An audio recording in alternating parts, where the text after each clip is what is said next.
What I like about the book is you go, kind of deep into people and even how they look at their lives. And you said one time, quote, maybe the villain in your story is actually just an anti-hero in disguise. And I'm just wondering how you talk to people about recognizing challenges in their life.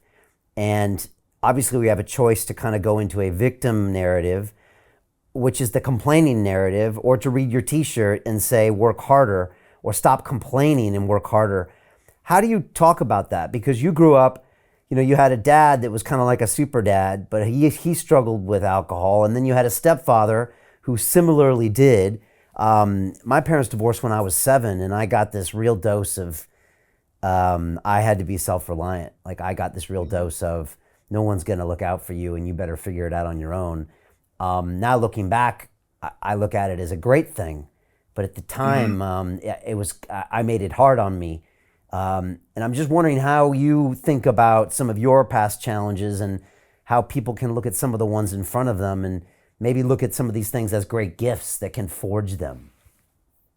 Yeah, I mean, it's really hard when you're in it to say, "Oh, this is going to be a good thing," when all you want is your dad around Yeah. and you miss him, or I would go live with my dad, then I'd miss my brother, and it's just at that time it's like, "Oh, this is going to make me tough." Nobody thinks that, but looking back now, I'm glad. I wouldn't want it any other way because it's made me. I mean, whatever. I mean, of course, everybody would want their dad around, but that wasn't the case. But now I'm so thankful that that happened because it's made me who I am. It's made me tough. And but you're right. At that time, just like you, it didn't seem that great. It didn't seem that great at all. But I feel like it has armed us with what we need to succeed in the face of great challenge. I mean, it's the reason why. I mean, you could say your childhood is why you're who you are right now. It's made you this hunger for success. And it's like, I know you ran for mayor of London, right? Didn't you? Yeah. Wasn't that thing? It's Yeah. like, would you have had those same goals if you had had like the perfect childhood? Would you have pushed as hard? Would you have wanted to prove all those doubters wrong? Would you have wanted to make your mark if your life would have just been just happy and fulfilling as a child? Maybe not, probably not. So because of your upbringing, it's made you hungry for all these goals and to conquer the world and to make a true impact on society, and you're doing it. So yeah, at that time, who knows? But I think what we can learn from that is that yeah, we're gonna get one chance at childhood. It might be good, it might be bad, it might be awful, it might be decent, okay.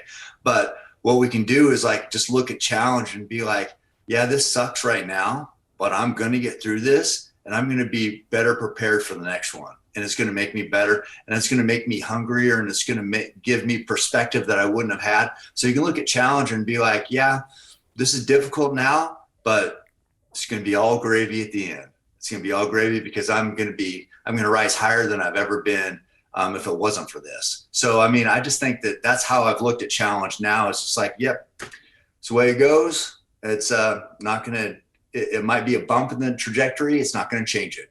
We're still going up. So that's how I've learned. I got a guest that's been on my show a couple times. He's become a good friend. His name is Wes Watson. He spent 10 years in the California penitentiary, and he always says life is happening for you, not to you. And all of Yeah. these things are gifts if you can see them that way to Yes. create this new resilient individual.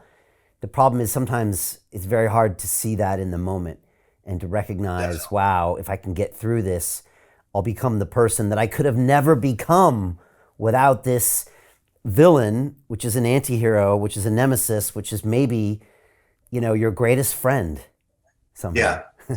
Yeah. Or maybe it's you. I mean, maybe Yeah. you're Yeah. your own nemesis. But Yeah, right? yeah, It's you projecting. It really is yourself projected on them sometimes too, isn't it?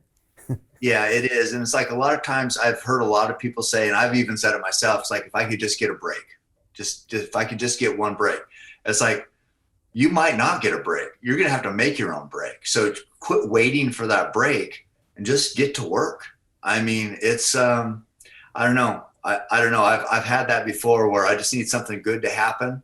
And sometimes that something good to happen is just you putting in work.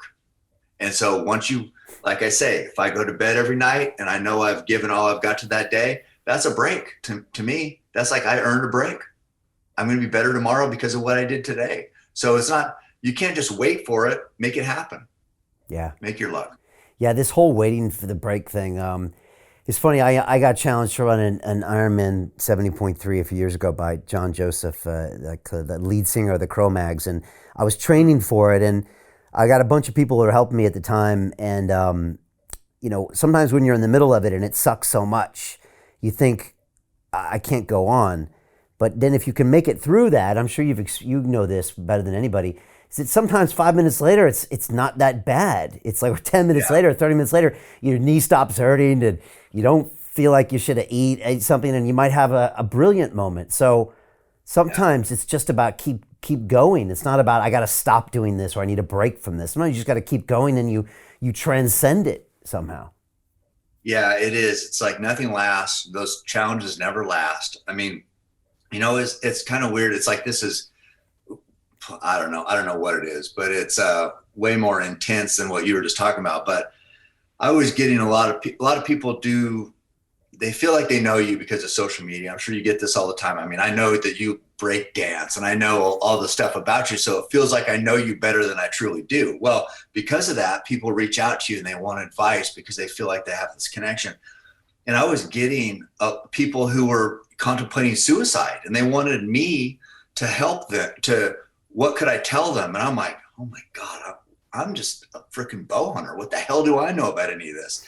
So anyway, I talked to doctors and I said, what can I tell? I've had, people that reach out to me that are struggling and they want, they need some guidance or they need something. And I said, what can I tell them? And they said, well, people who are contemplating suicide, that's in that moment, it feels like it can't get any worse and it's never going to get better, but it always does get better and it never lasts. So if you can just help them buy some time, like say, check back with me in 4 or 5 hours, or I'm going to reach out to you and I just want to see how you're doing.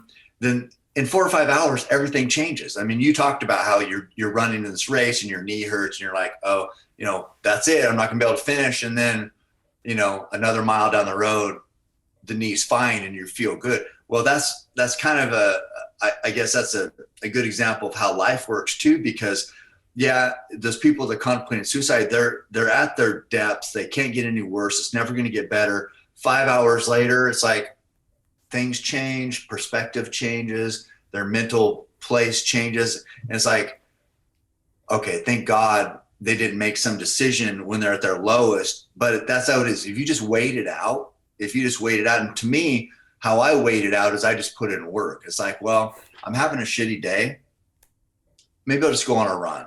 And it never the shitty day never lasts. You always feel better. So it's like, I think that's just, I don't know, the snapshot of life is like, there's going to be challenges. It's going to suck. This race is going to suck. This training's going to suck. Life is going to suck sometimes. But if we just keep grinding, it always gets better.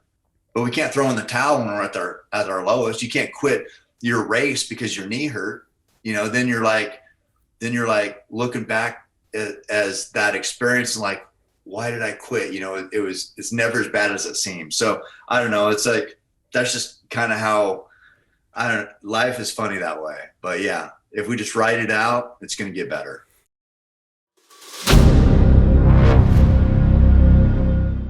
I'm looking for partners, collaborators, colleagues who want to join forces with me around the globe and create real value, generational wealth, and financial freedom for everyone else around the world. Get involved in the cryptocurrency markets, get involved in the NFT markets. This is your moment. Life all comes down to a few moments. Don't let this pass. Now it's not too late. Next year's going to be too late. Ultimately, this is about freedom. That's the way I see it. This is about giving power back to the people and enabling billions of people worldwide to use the financial markets to improve their lives and those of their friends and their families and their communities. Honestly, I think it's a violation of human rights not to allow people basic access to financial services. Because right now people are being kept in the dark, they're being robbed of education, and it's a travesty. And so I'm looking for people that want to join me and be a part of this solution. And that all happens inside the DeFi Academy. The gains my students are making are absolutely amazing. Double, triple digit gains in the first month alone. That's amazing. This will change your life. Now is the time to get involved. I'm going to tell you exactly how my students in my academy made money in the last 30 days. I'm talking about real trading results. And let me just whet your appetite a little bit. Let me hit you with some numbers. I'm talking Brendan from New Zealand is up 68.77% on the month. Steve from Europe up 83%. Albert in Singapore up 169.9% on one single trade. I got Susan up 153% on her call options alone, also rocking 139% returns and 442% returns as well on individual trades. These are people that are changing their financial future in the last 30 days, but it's based on trading discipline. I've graduated over 500 students from inside my academy from over 54 countries around the world. It's amazing. When it comes to crypto, DeFi, and blockchain, we love this space. We truly believe it's the future. This is down to our core. It's authentic to what we're doing, and everybody can tell through the camera because you can't make this stuff up. If you're watching me now, wherever you are, I implore you, take 60 seconds right now and join my academy. Apply today. Now you've got a chance. Life all comes down to a few moments. What are you going to do? What's the choice that you're going to make?